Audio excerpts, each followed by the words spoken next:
You. Good morning. I hope that you can see and hear me in Zoom as well. I'm happy to see all of you in person, which is quite strange considering the COVID pandemic. So many people, such a large room, like normal life again. Today, I chose to speak about a topic that could introduce today's topic on the internal audit and good governance in public sector. Public sector works for the society. We need to inform the society about what we have done, and we need to create an understandable and transparent public governance, public administration. We can do that by means of performance indicators, which I will touch upon in my presentation. And the second would be implementation of the public finance system, finance management system. This will also go hand in hand with what we do in our project and what DG Reform has done for the purposes of strengthening the financial system. Public finances are important because all managers working in this area basically have two tasks, either amendments in the laws or granting public finances. And if we speak about public finances, it is very important to ensure that each euro we invest is invested efficiently, and so that each euro can be has been used as planned. Budget is a mean to implement policies with financial methods, and the most important here is this public contract, which is basically an agreement, tacit agreement between people and politicians, and this is carried out by we as public administration, and this is a tool for the executive power to implement democratic principles. Political decisions get transformed into programs, into actions, and adequacy of resources ensures that we can implement these decisions or not implement these decisions if there are no resources. In addition, we also have operational management to make sure that we can achieve these results, that we control this implementation. And here, internal control systems also face significant challenges. Implementation, our budgetary discharge, starting from the planning stage to the process or procedure control, consists of several control manifestations, so to say. And in my opinion, the most important and the first is the internal control set up by the manager to ensure that the results have been achieved, so that at the level of the body, decisions can be made in due time about any changes. And this is an important element in the financial management system, which is followed by the financial control by the state treasury that requires changes also in the budgetary discharge philosophy, in the expenditure control and external controls, like, let's say, state audit office audits. What concerns quantification and linkage between the public financing system and the performance, you can manage if you can measure and if you have specific performance indicators. I have to say that already now our system covers the entire budgetary performance cycle and includes all the performance information during all the budgetary stages, as far as we are able to use this information as a system. When we start working on priorities, We have the so-called priority cards. We have specific measurable indicators. We have results that are also included in these priority cards. When there are budgetary requests and the draft law is prepared, we have policy and resource management maps that are a good instrument to be able to monitor policy goals and policy results. After adoption and what is best developed, we have infographics and communication pairs. As to expenditure, we have information on how many euros have been spent for specific functions. We have placed greater focus on this element to inform the society, but I believe the most important, and I think it's a future challenge as well, we have to work on the policy resources management map. We have to step away from one item management or budgeting, where we follow like Kārlis bought 3 pens and 4 pencils, because pens or pencils are not so relevant. What is the most relevant is what targets we have set and how we have achieved them. And finally, the procedures that we have since 2016, annual review of expenditure. Here we have discussion with ministries, cooperation with ministries that allow us to review historically financed measures, to see and maybe change this historic financing, and also assess what we have managed to achieve and whether we have managed to achieve our targets.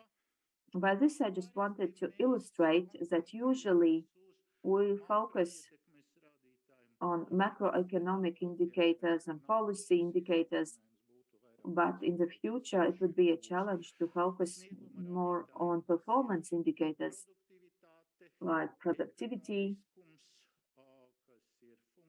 economical use, which is like a functional efficiency, and also quality indicators that demonstrate how achievement of targets is promoted.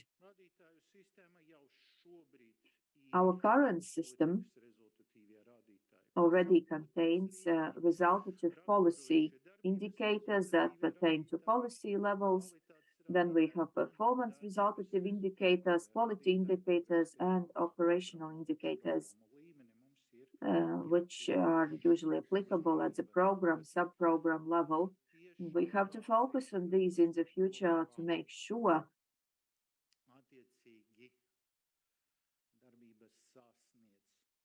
that the respective action reaches the intended target. I'm very sure that sometimes funds are granted for a specific target, but then we keep changing this target, but we still have to ensure that the current targets are achieved and that efficiency is achieved. Let's say how much a service cost, how much an action cost. We also quite like to say that we have promoted the growth of GDP by so many billion. That's nice, but it's very difficult to find out how much this or that particular action has contributed, or this or that unit has contributed. It's close to impossible. So we don't have the necessary feedback. So for the future, I would like to highlight the need to pay more attention to operational indicators. Here are just some examples to demonstrate that the current policy and resource management card provides information on the resources, on indicators, just like for the priority measures and the performance tables, which are basically explanatory to the budget. This is an important planning element that can be used according to the instructions on the budgetary discharge analysis, where we can follow these indicators in the explanatory notes. We can follow how these are implemented, and we can also follow changes according to the discharge data. This is not so much needed because of the instruction, but for the managers to understand whether the direction is right, whether the intended targets have been achieved. What concerns quality of these indicators, I have to say that what concerns expenditure review, we have performed an analysis of the financing coverage and operational indicators had the respective level of 92.5%. And this is a challenge because we have to ask whether we really see is the respective performance indicators what concerns each item. What concerns the basic function or primary function indicators, the result is 87.6%, which is yet another problem because this is like a scissor type relationship between the granted financing and the actual results. Basically, the financing has been granted, but the result has not been achieved, which just indicates that this target or this indicator does not really reflect what we do or where we have spent the funds. So this is an opportunity to look in the mirror and to understand for ourselves how things actually work. One of the tools that allow to review such performance indicators is the review of budgetary expenditure, which is one of the specific topics that we would like to discuss separately, since they allow to review priorities considering the discharge of the budget, the achieved results. This allows to analyze various programs, policy assessments, and also to review resources. What concerns expenditure review, it's not a linear process or linear removal of funds. This is basically cooperation between the Ministry of Finance and the sectorial ministries by changing policies, by changing measures, and by implementing these measures towards strategic review that supports centralized review, tactical review. In a decentralized way, we can review, we can reallocate resources. We call them the basic expenditure reviews. Others we call fiscally neutral measures. So this is the direction where sectorial ministries should be more active. And I would also like to use this opportunity to say thank you to the Ministry of Justice, Ministry of Interior Affairs, and Ministry of Welfare that have been very active in this expenditure review procedure. Challenges for the future: midterm review, centralized services,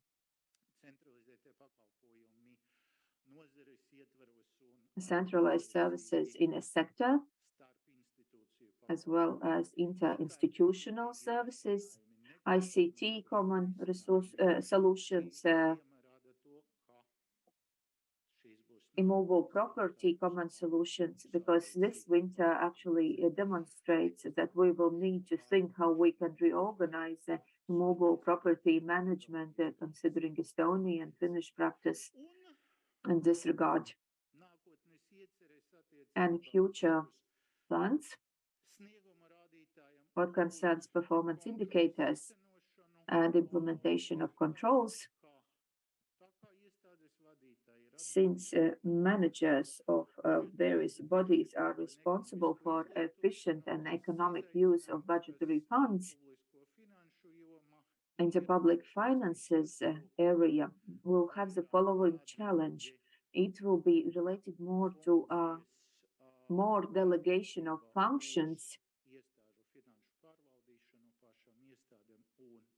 what concerns financial management to the respective bodies and respective ministries. But at the same time, there'll be more freedom what concerns line item budgeting. This also involves more responsibility and more need to have internal controls. So we have to focus not so much on external controls and like in our traditional story, which is usually done with ECC codes or opening accounts with a straight treasury. But now we'll have to use other methods, other approaches to ensure modern control to give up excessively detailed division at the level of laws and to give more opportunities to lower levels. More budget flexibility means that there is more attention on the control system, on performance indicators, on the use of these indicators to manage processes, because you cannot manage something that you cannot measure. And by this sentence by Peter Drucker, I would like to finish my story about possible changes, possible challenges in the financial management processes, because you can't manage something if you can't measure it, and which means that you cannot understand whether it is good or bad. Thank you.